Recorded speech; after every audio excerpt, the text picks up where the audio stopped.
Lawmakers exchange blows and hurl a chair in Senegal's parliament over a perceived insult towards an influential pro-opposition religious leader. An opposition MP slapped legislator Amy Ndaye over her remarks as seen on images on television and social media. More details on this later in the news.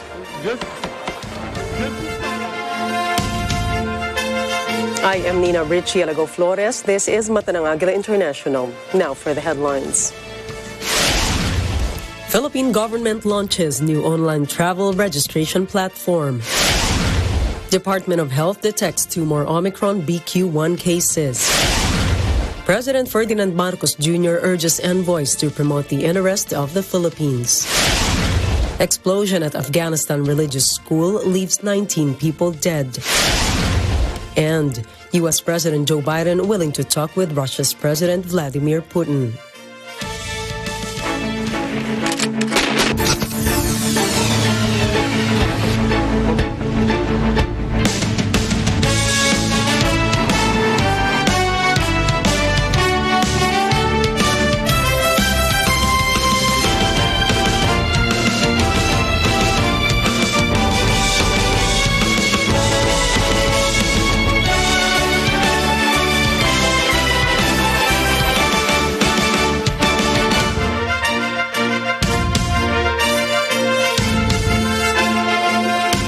Inbound travelers to the Philippines will now be using a new online registration platform, replacing the e-arrival card, which was implemented last October. Vin Pascua tells us more about the new e-travel platform. The Philippine government has launched its new travel registration platform for inbound passengers, including returning Filipinos, beginning Friday, December 2nd. According to the Office of the Press Secretary, the move is part of the government's effort to streamline its procedures and data collection processes. The e-travel platform will integrate quarantine and immigration requirements for passengers. Starting December 2nd, the health declaration checklist of the Department of Health Bureau of Quarantine may be accessed through etravel.gov.ph. The OPS also said that passengers using the former www.onehealthpass.com.ph will be redirected to the new e-travel domain, and beginning December 5th, the old domain of the One Health Pass will no longer be accessible to the public. The e-platform will host the electronic version of the paper arrival card that travelers must submit upon arrival in the Philippines for immigration clearance. Also on December 5th, the Bureau of Immigration will discontinue using the paper arrival card. The OPS said the e-travel platform is free and warned the public against transacting with any entities or websites soliciting payments and fees of any kind. The e-travel platform is a joint initiative of the Department of Information and Communications Technology, or DICT, in partnership with the Bureau of Immigration, Bureau of Quarantine, Bureau of Customs, Department of Tourism, Department of Health, Department of Justice, and Department of Transportation. I am Vin Pascua reporting for Mata ng Agila International. Trusted, connected, on point. The country has detected 2 new cases of BQ1 Omicron subvariant, totaling the country's cases to 16. The Department of Health said the 2 new cases are from regions 2 and 7, based on the result of the 650 samples sequenced from November 21 to 24. Out of the number sequenced, 353 turned to be Omicron, including 1 BA4 and 21 BA5 cases. Out of the new BA5 cases, 2 were identified as BQ1 subvariant. The country also detected 133 XBB, 45 XBC, and 28 other Omicron subvariants. The samples also sequenced 3 new cases of the Delta variant. The 7-day COVID-19 positivity rate in the National Capital Region increased to 11.9% as of November 30, according to the Octa Research Group. In a tweet, Octa Research Fellow Dr. Guido David said the rate is higher than the 9.9% 0.4% positivity rate on November 23. David said the reproduction number in the NCR also increased from a 7-day average of 254 on November 24 to 411 on December 1, with a one-week growth rate of 56%. The average daily attack rate, or ADAR, increased to 2.85 per 100,000. David observed the increase in the positivity rate in the NCR as around the same rate of increase during the Omicron BA.5 wave from June and the XBB wave from September this year. The Octa Fellow said this forecasts to a December BQ1 wave similar to the BA.5 and XBB waves. Although the hospital utilization remained low, David said it registered an increase from 26% on November 23 to 28% on November 30. The country's COVID-19 vaccine wastage has reached 44 million doses from the previous report of 31 million doses. Health Officer in charge Maria Rosario Vergeres said 44 million doses have expired. 3.8 million were from operational wastage, such as temperature excursion, discoloration, and natural disaster. The DOH is still determining how the other 5% went to waste. Vergeres said that out of the 24 million doses that expired, the private sector and local governments procured 75% of which. The government bought only 2% of the 44 million doses that went to waste. In light of the vaccine wastage, Vergeres called on the public to take advantage of the Bakunahang Bayan campaign set for December 5 to 7. Meron po tayong darating na Bakunahang Bayan this December 5 to 7. Ito pong Bakunahang Bayan na to, atin pong pupuntahan sa bahay-bahay. Ang atin pong mga nakakatanda, yun pong may mga comorbidities, yun pong mga hindi pa talaga bakunado, yun pong ating mga kabataan 5 to 11 years old. Aside from going house to house, we have set up different vaccination sites sa iba't ibang lugar sa ating bansa. Sa mga palengke, sa malls, sa mga eskwelahan, sa mga big malls natin, establishment, sa iba pang public places. President Ferdinand Marcos Jr. has called on newly appointed and confirmed ambassadors extraordinary and plenipotentiary to promote and protect Philippine interests while maintaining good relations in the foreign countries where they will be posted. The president made the call during the courtesy call of these envoys in Malacanang. Eden Santos has the story. Prior to their deployment in different postings abroad, Philippine ambassadors paid a courtesy call to President Ferdinand Marcos Jr. in Malacanang. In his message, the president called on the ambassadors to work for the promotion and protection of the country's interests while maintaining good relations with their host countries. He urged the envoys to strengthen the Philippine diplomatic relations and find new ways to cooperation with their host government. As the new envoys commenced their work, the president reminded them of their responsibility to prioritize upholding security, economic security, and protect the rights and welfare of the Filipinos abroad. The president also urged the new ambassadors to continue to communicate, promote the interests of the Philippines, and foster partnerships with all our neighbors. Marcos said it is important for the Philippines to seal partnerships, especially as the country navigates out of the pandemic economy. As representatives of the Philippines, the president said ambassadors should serve as instruments in helping the Philippine economy and pursuing opportunities to woo more investors. As the country's envoys, Marcos urged ambassadors to continuously talk to people, corporations, and entities and look for opportunities and programs that could benefit the Philippines. Marcos cited possible ideas and partnerships with other countries offering assistance on climate change and other things that can be helpful to the Philippines. During the courtesy call, the president also reaffirmed his commitment to upholding the nation's independent foreign policy policy and assured diplomats of his administration's unwavering support as he sent them off to their respective countries of assignment. The Filipino envoys included Ambassador Grace Tolentino Cruz Fabella for the Argentine Republic, Ambassador Jaime Victor Badillo Leda for the Kingdom of Belgium, Ambassador Joseph Gerard Bacani Angelas for the Federative Republic of Brazil, Ambassador Eduardo Martin Ramos Meñas for the Czech Republic, Ambassador Gina Alagon Hamoralin for the Republic of Indonesia, and Ambassador Pedro Ramirez Lilo Jr. for the State of Israel. The list of newly appointed and confirmed ambassadors also includes Ambassador Nathaniel Garcia Imperial for the Italian Republic, Ambassador Maylin De Hoya Garcia Albano for Japan, Ambassador Wilfredo Cunanan Santos for the Kingdom of Jordan, Ambassador Lilibeth Rodriguez de Apera for the United Mexican States, Ambassador Lilibeth Velasco Pono for the State of Qatar, Ambassador Medardo Antonio Gonzalez Macaraig for the Republic of Singapore, and Ambassador Alfonso Ferdinand Agbayani Ver for the United Arab Emirates. Eden Santos reporting for Matanang Agila International. Trusted, connected, on point. No exemptions on 13th month pay rule, according to Dole.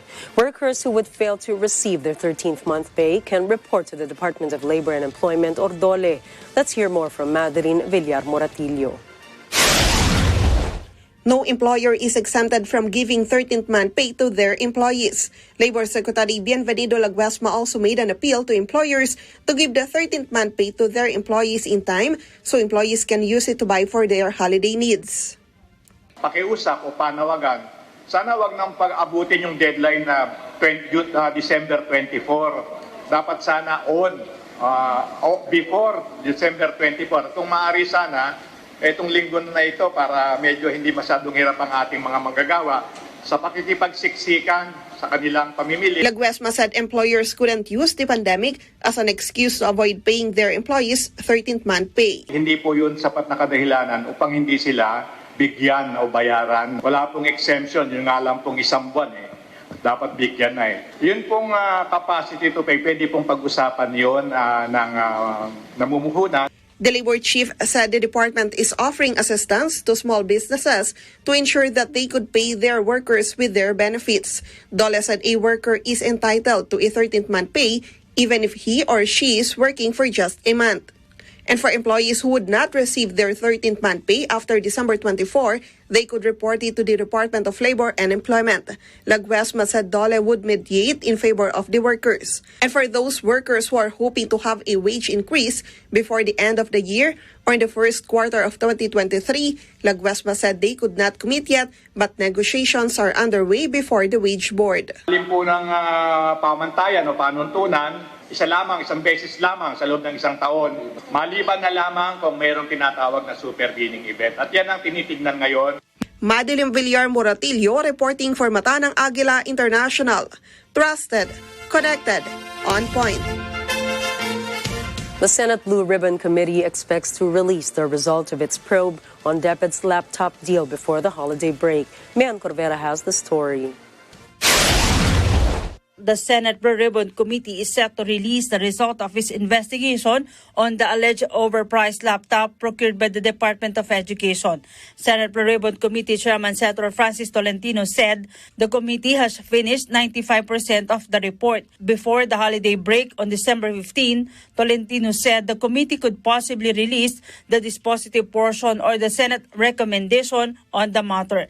The Blue Ribbon Committee chief said a number of officials would be affected by the Senate report, but he refused to give details. After the committee finishes the report, it will be routed to the senators for their signatures. Nag-aalangan nga ako pero kung ilalabas mo naman sa January, baka sabihin naman, bagong taon nilabas. So, dahil issue ito ng 2022, ilabas na natin ngayon 2022 at kagaya ng pangako namin noon, mabilis. During the probe, Tolentino said that they have established that the 2.4 billion pesos worth of laptops was not in the original memorandum of agreement signed between the DepEd and the Procurement Service of the Department of Budget and Management. Instead of the internet load for students as specified in the Bayanihan Law, Tolentino said DepEd diverted the fund for the computerization program for the procurement of the laptop for teachers. The move has no permission from the DBM and was also not allowed by the law. The Commission on Audit had earlier admitted that in their findings, the procurement is overpriced, with each laptop amounting to 58,000 pesos, while the market value is 22,490 pesos each. We'll have the committee report, and as we have done before, we will release the dispositive portion in advance. Dahil lang, baka makinig tayo. Mayan Corvera reporting for Mata ng Agila International, trusted, connected, on point. The bodies of 70 inmates from the Philippines' largest prison were laid to rest Friday in a mass burial after their bodies were left unclaimed for months.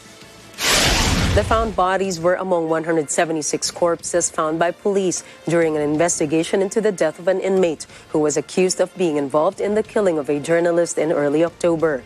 According to Cecilia Villanueva, Bureau of Corrections Acting Director for Health and Welfare Services, most of the deaths were due to natural causes. Since December 2021, bodies began piling up in the funeral home after their families did not claim them due to poverty. Villanueva blamed constraints for the failure of correction staff to ensure the inmates were given timely burials. Earlier, 70 plywood coffins were carried to their final resting place, the cheap concrete tombs in a cemetery inside the prison complex. Villanueva described today's mass burial as the biggest ever by the Bureau of Corrections. The Sandigan Bayan 7th Division found former Quezon City Councilor Roderick Paulate guilty of graft and falsification. The anti-graft court has sentenced him to 6 to 8 years in jail time, or 8 years jail time in connection with hiring fictitious job contractors in 2010 during his term as QC councilor. In a 130-page decision penned by Justice Zaldi Trespeces, the court found Paulate and his co-accused Vicente Bahamunde guilty beyond reasonable doubt, perpetually disqualifying them from public office for their graft conviction. The two were ordered by the court to jointly and severally pay the government 1.1 million pesos with an interest of 6% per year until fully paid. Paulate was also convicted of falsification of public documents and was sentenced to 6 months to 6 years in jail time and a fine of 10,000 pesos.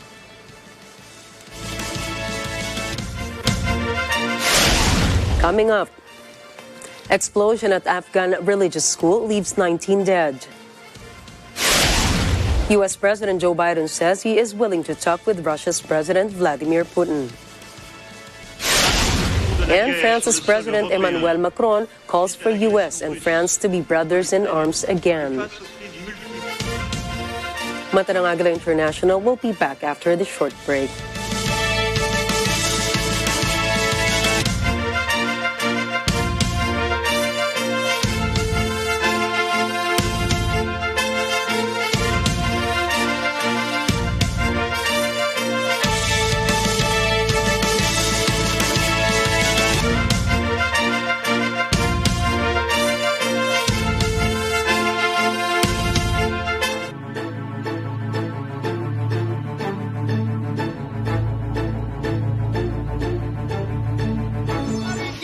Mapapanood sa telebisyon na hindi kailangan maging henyo para manalo. Please welcome our Gamers na Promodizers! Hello po, good morning sir. Baka gusto nyo try si Vitamin C. Nanasidig na rin siya sir, alkaline base na naglalabas ng acidity sa katawan. Check mo siya sa may mga UTI, may ulcer kasi.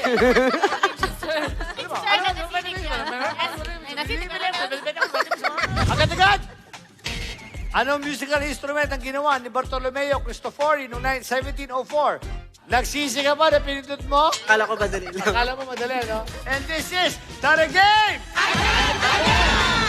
Level up!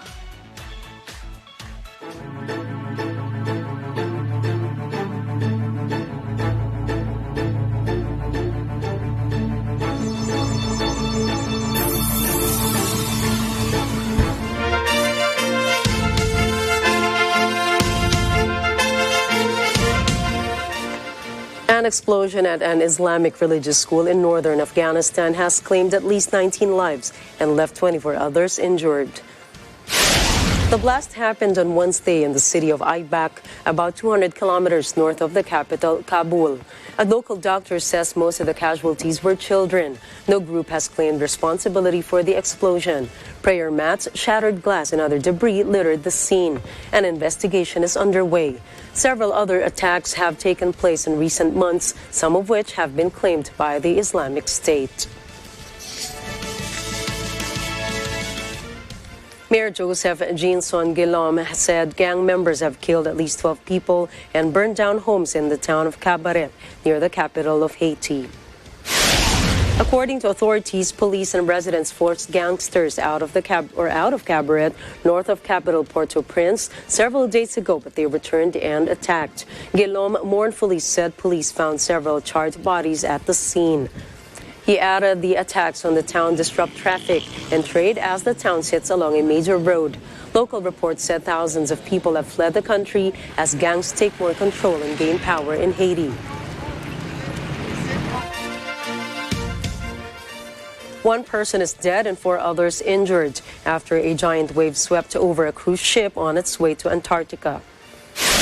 The Viking Polaris ship had set sail from the southernmost tip of South America when it ran into a storm. The victim and injured people were all passengers aboard the ship. The injuries are not considered life-threatening. Several of the ship's windows were smashed. Viking says it is investigating. The tragedy comes just 2 weeks after 2 tourists died on another Antarctic cruise.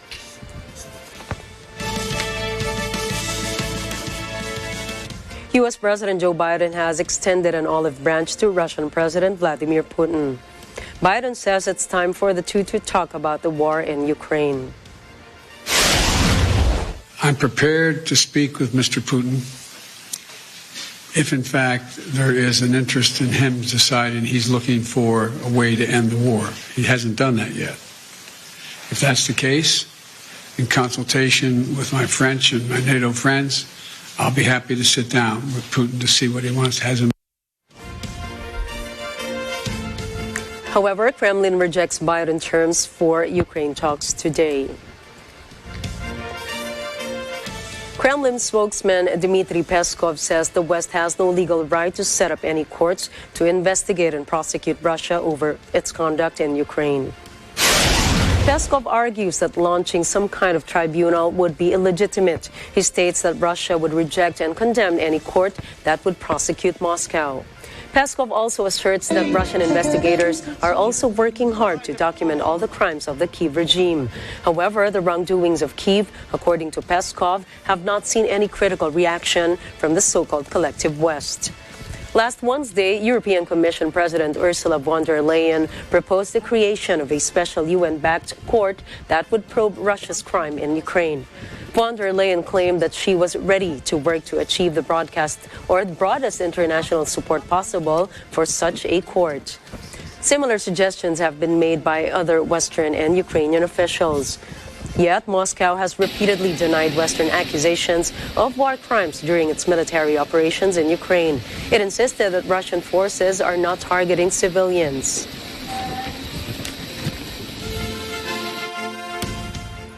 It is not a good time for book publishers in Russia. Many fear the return of Soviet-like censorship. The publishers expressed their worries at a Moscow book fair. They say since the Russian invasion of Ukraine, authorities have strengthened controls on the flow of information, including in the arts. They also want to ban the sale to minors of books written by foreign agents. That's what authorities label activists and critics of the Kremlin. Some fear that even classic literature could be affected by the new restrictions. President Emmanuel Macron calls for France and the United States to be brothers in arms at the start of a state visit to the White House. Macron is greeted by President Joe Biden and a military honor guard. In remarks referring to the Western coalition helping Ukraine repel Russia, Macron says the U.S. and France need to become brothers in arms once more. Biden says France and the United States are together in facing down Russia, which, in his words, had shattered peace in Europe.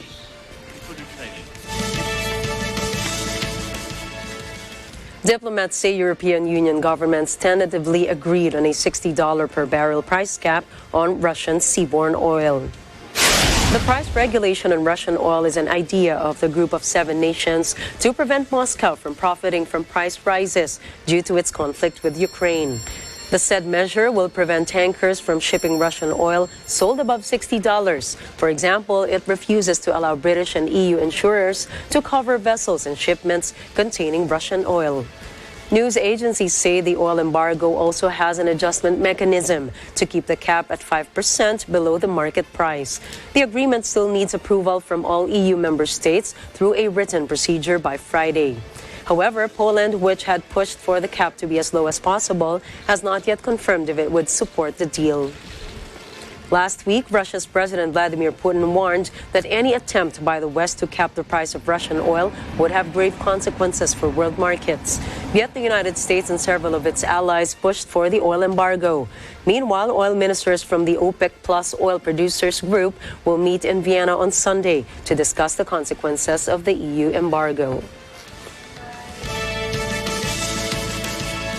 The U.S. government announced the approval of a $380 million sale of Stinger portable anti-air missiles and other equipment to Finland.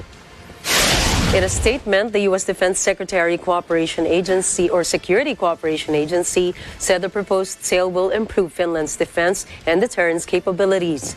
Finland's critical defense will also bolster the land and air defense capabilities in Europe's northern flank. Washington's announcement comes more than 9 months into Russia's conflict with Ukraine. The clash between Moscow and Kyiv pushed both Finland and Sweden to seek NATO membership. The U.S. and its Asian allies have imposed sanctions on 3 senior officials connected to North Korea's recent missile tests. A statement from the U.S. Department said John Il-ho, Yoo Jin, and Kim Soo-gil played major roles in developing Pyongyang's weapons. Under these fresh sanctions, all U.S.-based assets of North Korean officials will be frozen. They will be barred from any transactions with any business or individual in the U.S. Japan, South Korea, and the EU have also imposed sanctions. This year, North Korea has launched more than 60 ballistic missiles. The last ICBM test happened on November 18, and authorities said the weapon had enough range to hit the U.S. mainland. A national British newspaper says former UK Prime Minister Boris Johnson will be running once again in the 2024 general election from Uxbridge and South Ruislip. The report says Johnson told his local Conservative Party leaders of his intent to become a member of Parliament once again. Richard Mills, the chairman of his local association, says that they will support the former UK minister as their camp MP or local MP and candidate at any future election. Meanwhile, the Conservatives have given their MPs until December 5 to confirm their will to compete in the elections. China's top COVID official and multiple cities signal a possible relaxation of the country's strict zero-tolerance approach to the virus. Nationwide protests call for an end to lockdowns and greater political freedom. Anger over China's zero-COVID policy, which involves mass lockdowns, constant testing, and quarantines, even for people who are not infected, has sparked protests in major cities. These include Beijing, Shanghai, and Guangzhou. According to the state-run Xinhua news agency, Vice Premier Sun Chunlan says the Omicron variant is weakening. She says vaccination rates are improving. She made no mention of the zero-COVID policy in her last remarks. This suggests an approach that has disrupted the economy and daily life might soon be relaxed. The comments came as the Chinese capital said it would scale back daily testing requirements. A spokesman for the Beijing municipal government says the elderly, those who work from home, students and teachers in online education, and others who do not leave home frequently are now exempt from daily tests. Beijing residents still require a negative COVID test taken within 48 hours to enter public places such as cafes, restaurants, and shopping malls. Congolese police violently dispersed a demonstration against the presence of the international community in Goma. This includes the presence of Kenyan military reinforcement, Uganda, and the UN mission in the region. In the eastern parts of the Democratic Republic of Congo, fighting between the army and the M23 rebels has been ongoing and deeply disruptive. Fighting with heavy weapons shakes a 5-day-old truce. The ceasefire took effect in North Kivu province at the weekend, following a summit between DR Congo and its neighbor Rwanda. A rebel pullout from the captured territory was supposed to follow a withdrawal that has yet to take place. Sources say fighting resumed Thursday at Kirima, about 10 kilometers from the town of Kibirizi. In Paris, doctors in the private sector are on strike. Their main demand is that the basic consultation fee be doubled from 25 to 50 euros. Organizers of the movement say this brings France closer to the European average of 45 euros.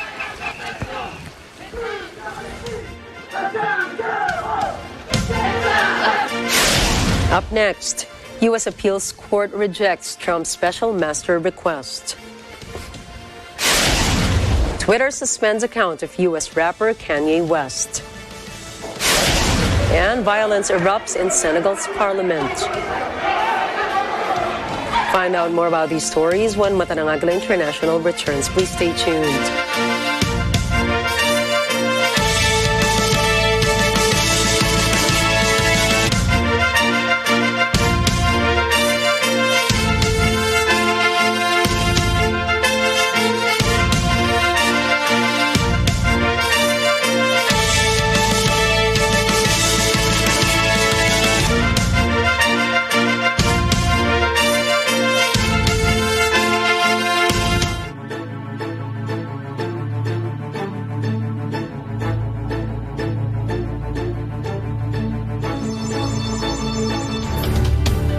Vanity can be an expensive habit. One can be kikay and make money out of it. May isang tao na ginawang motibasyon at negosyo ang kanyang pagkahilig sa pagiging kikay. She managed to build skincare clinics and is now starting her empire in the skin and beauty care products. Let's get to know Miss Ann Barreto, CEO of Hey Pretty Skin, on how she became a successful businesswoman despite the hardships she faced growing up. Ang isa po sa nakikita kong pinaka-effective para talagang bumili sa'yo, mismo ikaw dapat magamit ka ng produkto. So yun po talagang ginagawa ko. Pinapakita ko po sa tao ng effect po niya. And ginagamit ko po talaga siya. So nag-video ako madalas, then pinapakita ko sa tao na kung paano po siya gamitin, kung safe siya, kung paano siya i-apply. Open for business with Cesar Vallejos, Sunday, 9 p.m. Ako mga kaagapay, sa aking pagbabalik, marami tayong ibibidang mga kwento ng tagumpay sa paghahanap. This time, mga kabataang kaagapay naman ang ating kikilalanin. Sila ang mga young agripreneurs. Ako po, si Robin Padilla. At ito po ang ulat, kaagapay sa hanap buhay. It's nice to be back.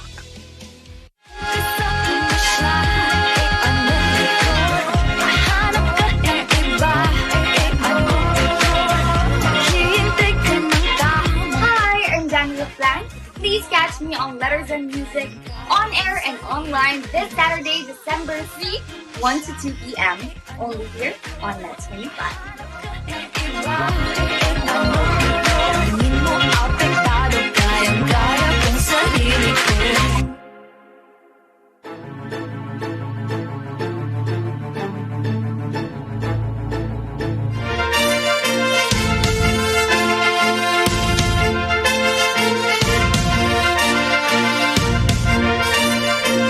Welcome you back to Mata ng Agila International.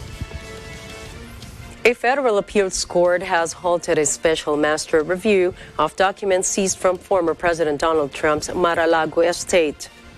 In its ruling, the appeals court wrote that there was no judiciary license to interfere in an ongoing investigation. It also argued that a lower court judge was wrong to appoint an expert or special master to decide whether any of the material should be shielded from criminal investigators.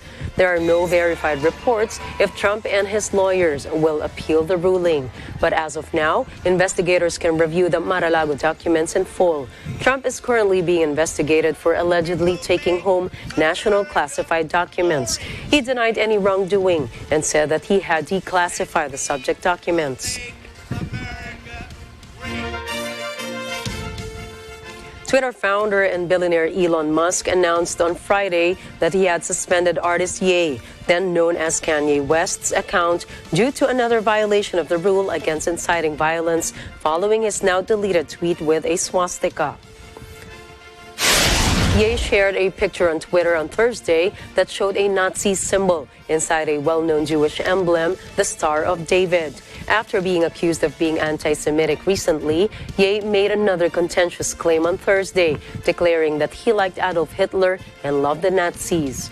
After being accused of being anti-Semitic recently, Ye made another contentious claim on Thursday, declaring that he liked Adolf Hitler and loved the Nazis. Ye was charged with anti-Semitism last month for remarks he made regarding the disproportionate representation of Jews in some industries and for asserting that black people are the true Jews. Ye's remarks also caused social media sites like Twitter and Instagram to delete his accounts for breaking their rules on speech. Twitter unblocked Ye's account in October. Before Musk bought Twitter, the company had given the rapper's account access back, according to the new owner of the social media site.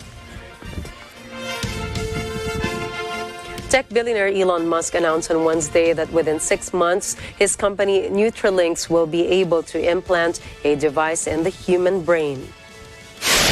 The said brain chip implant from Neuralink will be able to communicate directly with computers through their thoughts, according to Musk.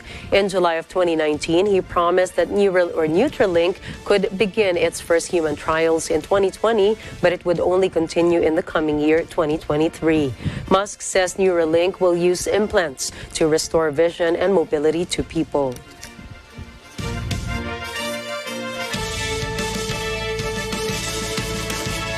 Chaos explodes in Senegal's parliament after one of its members slaps a female colleague. The brawl began when opposition member Massata Samb walked over and slapped Amy Ndaye Ginibi, an MP of the ruling coalition, during a budget presentation.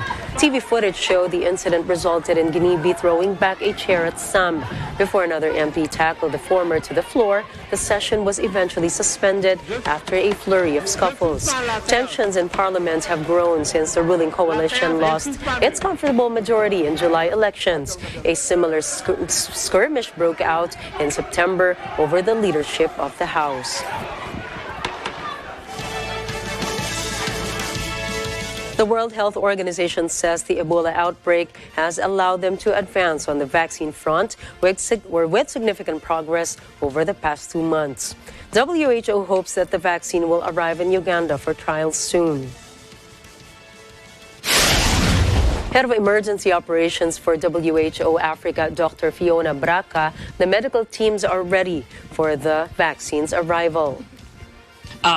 We have 200 field team members that have been trained. The ultra cold chain equipment is in place and the personal protective gear is in place. So everything is ready to receive the vaccines and to kickstart once the vaccine arrives. Over the past 2 weeks, only one case has been reported. However, in spite of this progress, we are not yet out of the woods. The outbreak is dynamic and we do not know how it will evolve. It is still too early to say that. And we need to be ready to adapt to the evolving situation.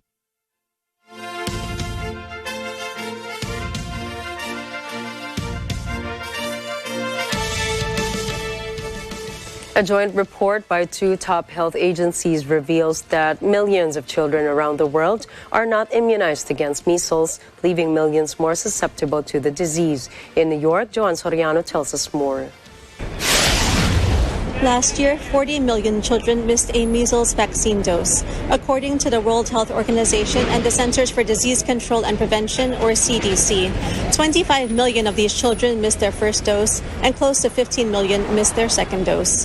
The WHO and CDC report that this decline is a major setback in global progress towards measles elimination, leaving millions of children vulnerable to infection. The health agencies say that in 2021, of the 9 million cases, there have been 128,000 deaths worldwide. This alarming number is blamed on declines in vaccine coverage, weakened measles surveillance, continued interruptions and delays in immunization activities due to COVID-19, and persistent large outbreaks this year.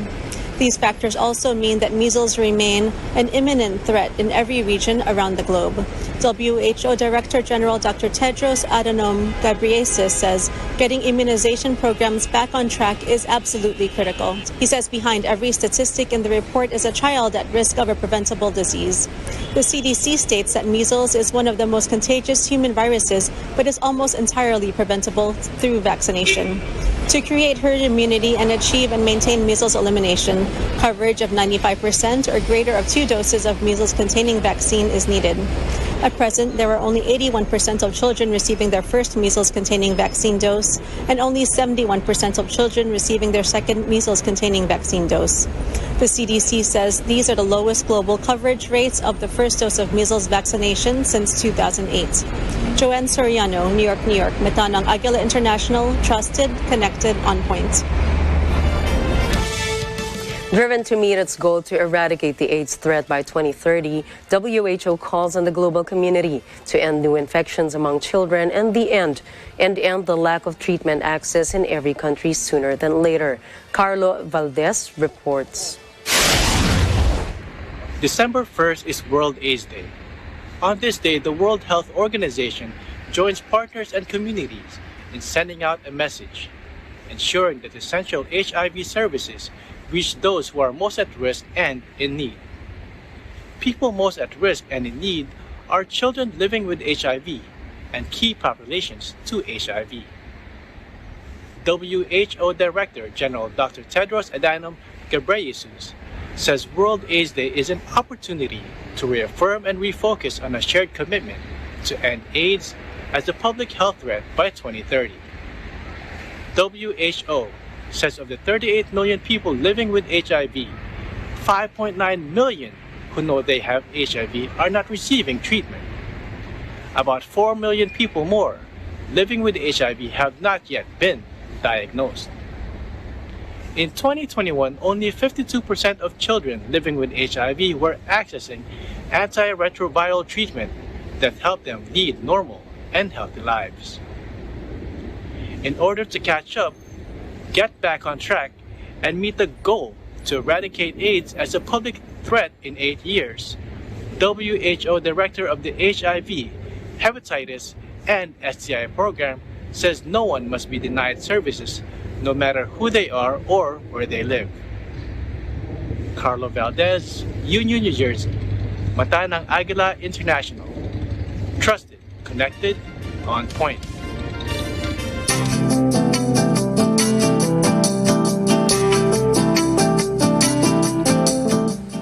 Peruvian authorities have culled at least 37,000 birds on a chicken farm due to bird flu, officials said. According to the National Agricultural Health Agency, SENESA, the outbreak took place at a farm in Huacho, north of Lima. As part of the protocol that aims to prevent the spread of the avian flu, infected birds were killed. In recent weeks, some 14,000 seabirds, mostly pelicans, have died from bird flu in the country. Additionally, another 700 birds in the city of Lameyque, northern Peru, were slaughtered to prevent the spread of the disease. As of now, the Peruvian Poultry Association said the outbreak puts the consumption of birds and eggs in the country at risk. Meanwhile, a 90-day national health emergency was declared in the country after confirmed cases of H5N1 avian influenza were detected in farm-raised poultry. Avian flu is a disease that has no cure or treatment and causes high mortality in wild and domestic birds such as ducks, chickens, and turkeys, among others. Coming right up, BSP hopes to achieve target gross domestic product. Unruly football fans riot in Netherlands. And Philippine Queen of Condiman, Silvia Latorre, dies at 89. All these and more when Mata ng Agila International returns.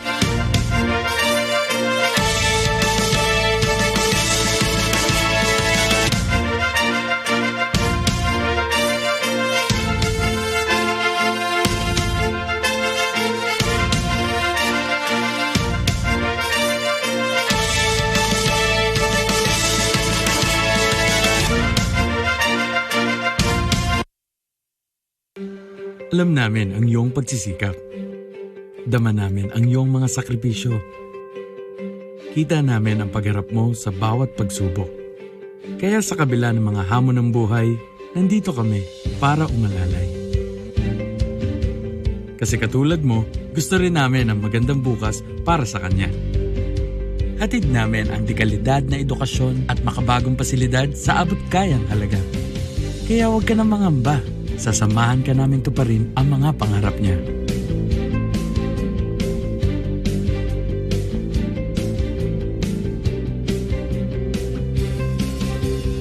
Maaasahan mong sulit dito ang mga pinagsikapan mo. Sa aming mga makabagong pasilidad at sistema ng edukasyon. Mailalabas natin ang aking talino at mga kakayahan niya.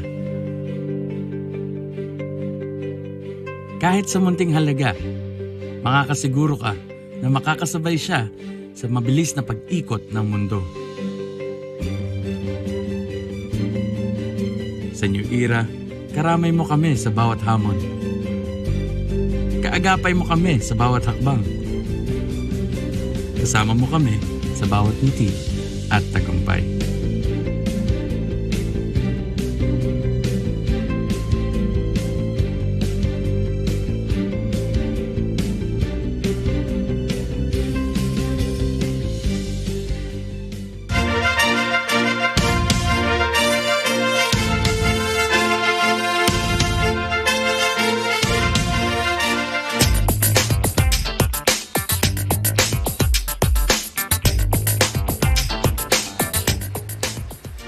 The Bangko Sentral ng Pilipinas or BSP is confident that the country's target gross domestic product or GDP for this year is achievable. BSP Governor Felipe Medalla said this after the country recorded a 7.6% growth in the third quarter of 2022. Medalla said the country could meet its target GDP growth rate of 6.5 to 7.5% within the rest of 2022.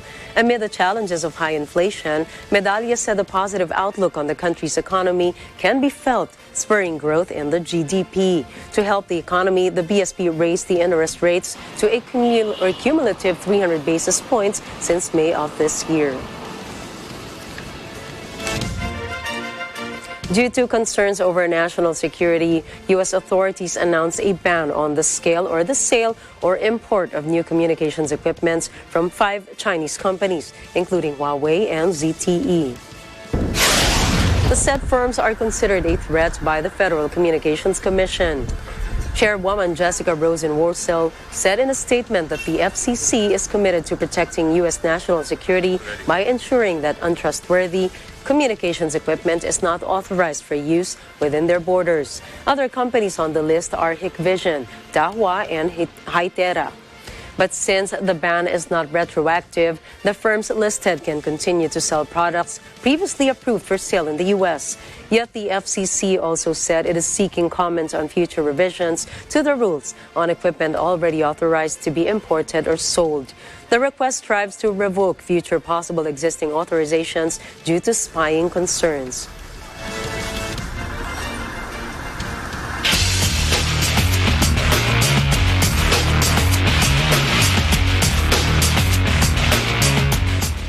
Security forces allegedly killed Iranian protester Mehran Samak for cheering at his country's World Cup exit after the team lost to USA. Samak was a former youth-level teammate of Saeed Ezzatullahi, the midfielder of Iran. According to human rights activists, Samak was shot directly in the head while honing his vehicle to celebrate Iran's defeat over the U.S. The incident happened due to the celebration of Iran's World Cup exit.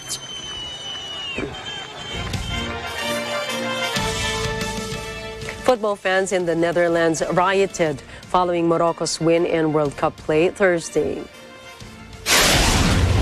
Violence was reported in 4 Dutch cities: Amsterdam, Rotterdam, and The Hague, or The Hague and Utrecht. Riot police were on hand to quell disturbances. Unruly fans set off fireworks and got into fights. Several people were arrested.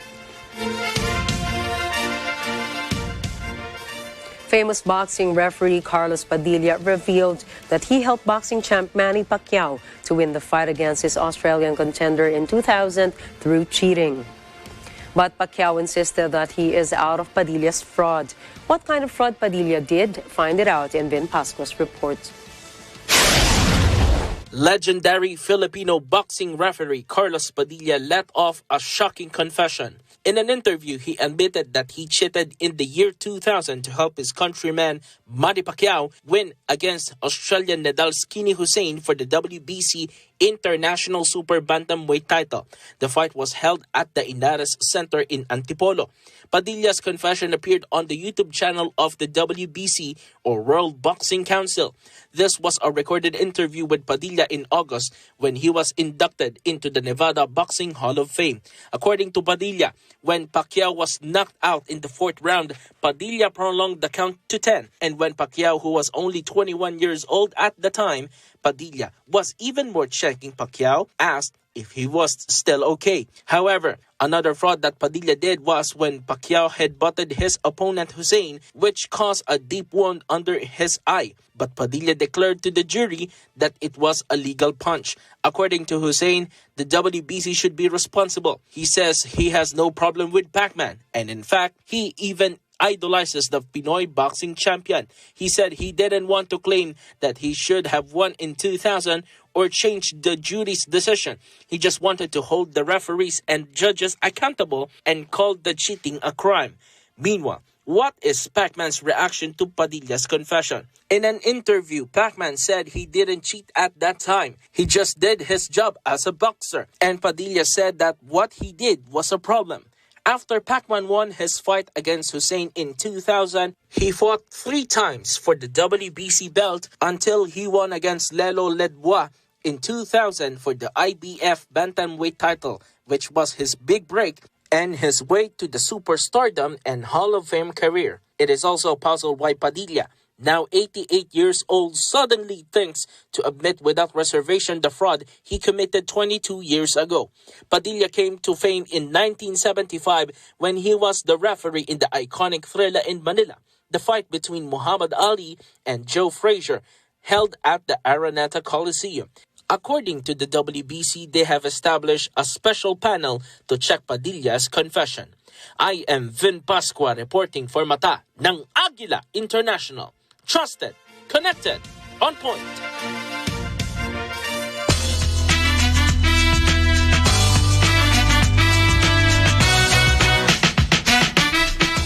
The Philippine Queen of Kundiman, Ms. Sylvia La Torre, passed away at the age of 89. La Torre's family said the singer died on Thursday, December 1, at past 7 o'clock in the morning. She died quietly in her sleep. The singer was a devoted wife to Dr. Celso Perez de Tagle, a loving mother, grandmother, and a good friend. La Torre was popularly known as the voice behind the Kundiman classic Waray Waray, Sa Kabukiran, Maalaala Mo Kaya, and Bahay Kubo.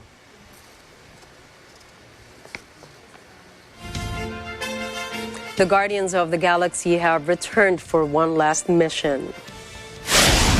And today, Marvel has dropped the first trailer of James Gunn's final GOTG installment.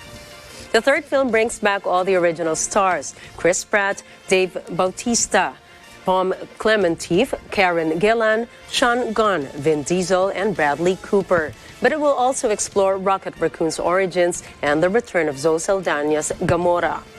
Guardians of the Galaxy Volume 3 also features the all-gold super being Adam Warlock, who is played by MCU newcomer Will Poulter. Marvel's GOTG is set to premiere on May 5, 2023. A 24-year-old South Korean student was crowned Miss Earth 2022 during a competition held at Okada, Manila in Parañaque City Tuesday night, beating 85 other contestants in the environment-driven pageant. Crowd favorite Mina Soo Choi, a communications student, is the first Korean to win Miss Earth since the beauty pageant started in 2001. Choi promotes the reduction of carbon footprints in cities with sustainable mobility and encouraging lifestyles that will help reduce carbon emissions in our daily lives. Other winners were Miss Australia Sheridan Mortlock, Miss Earth Air 2022, Miss Palestine Nadine Ayub, Miss Earth Water 2022, and Miss Colombia Andrea Aguilera as Miss Earth Fire 2022. Miss Philippines Jenny Ramp finished in the top 20 of the competition.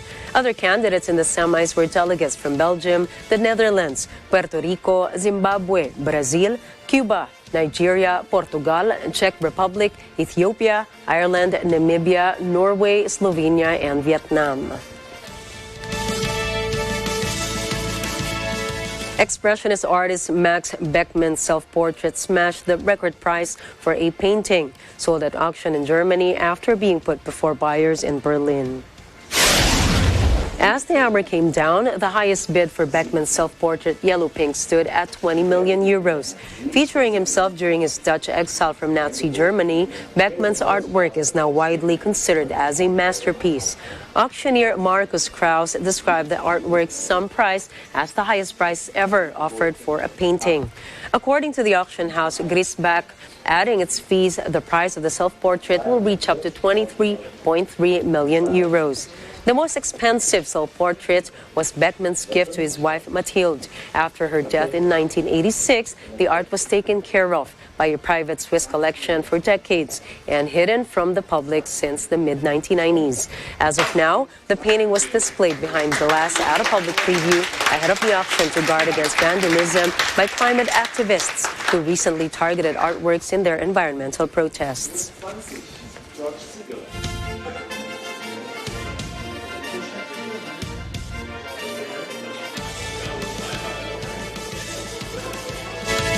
It is finally Friday, and to help you start the weekend, here's a quote from American dancer Lena Horne. "It's not the load that breaks you down, it's the way you carry it." So how would you handle the coming week? You have the weekend to decide that. And that's a wrap for tonight's news. Catch the latest updates on our social media channels. I am Nina Richie Alago Flores, wishing everyone a happy weekend. Do take care of yourselves. This is Matanang Agila International. Trusted, connected, on point.